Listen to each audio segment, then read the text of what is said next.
Hello, this is Chocolate with MMR. Thanks for watching my video. So this video, we're going to use the transfer 1,000 miles on our reclaimed diagonal palette. I'm going to use this craft acrylic black paint and this bristly paintbrush.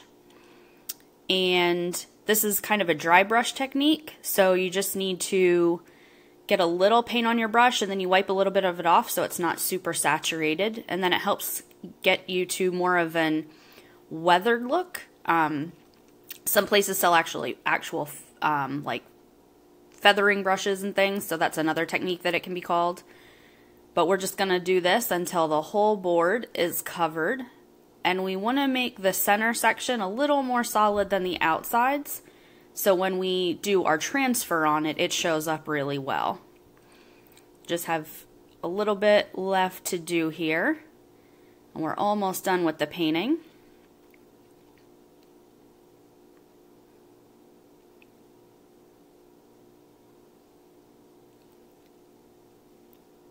Then I'm just going to grab a heat tool to get it all dried off, and you can see the paint turns more matte as it dries. The shiny spots go away. It's a good way to tell before you stick your hand in it to see if it's dry or not. This is the back side of the board. I just want to show how it can also be used and give you sort of a frame that you can paint around.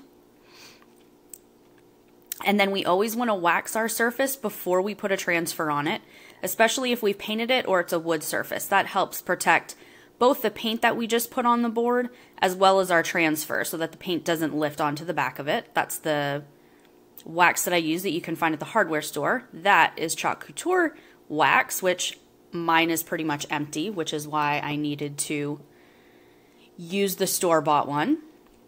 And I'm just getting my fuzzing cloth ready so I can fuzz my transfer.